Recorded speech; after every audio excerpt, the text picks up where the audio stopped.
On the 1st of August 1944, at 5 p.m. in Warsaw, the Home Army, the military arm of the Polish underground state, launched an uprising to liberate the city from German occupation and restore Polish independence. The timing was deliberate.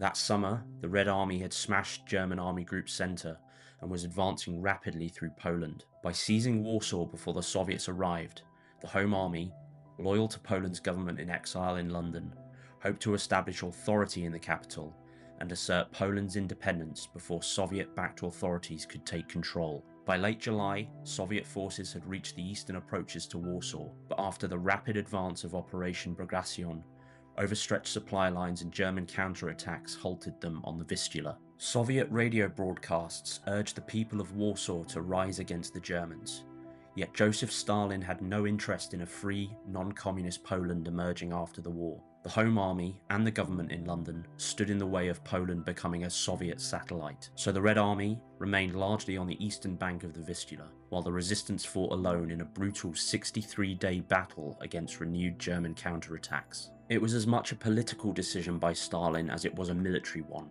and it helped clear the path for a communist Poland after the war. As the fighting intensified and Soviet assistance failed to appear, the government in exile in London and the Home Army appealed to the Western Allies. Under pressure from the Poles in London and the resistance in Warsaw, Prime Minister Winston Churchill pushed for supply flights to aid the insurgents. Thus began the Warsaw Airlift.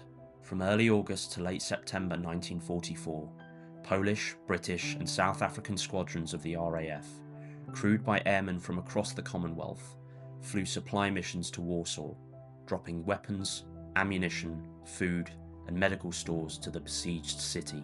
The effort was led by the Polish Air Force's 1586 Special Duties Flight, which flew the first sorties on the 4th of August.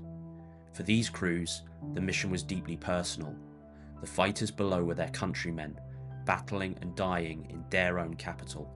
Brian Jones, a South African navigator with 31 Squadron, remembers Captain Shostak of 1586 pleading in a briefing, saying, "My country Poland is in serious trouble, and I plead with you, South African and British gentlemen, to help Poland tonight." The Poles were joined by the RAF and the South African Air Force squadrons for flights to Warsaw from early August.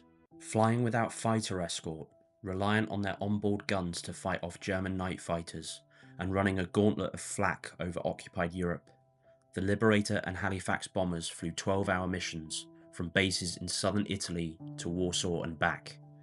Such flights were over 2,600 kilometers round trip. Several airlift veterans remarked later how once they were over Poland, they had no trouble locating Warsaw. It was on fire. It could be seen from 100 kilometers away. Upon reaching the city, the aircraft went in at altitudes of 500 feet and airspeeds of 140 miles per hour to ensure that parachuted supplies survived the drops and reached the Home Army. It was a Herculean task, and many of the crews did not return.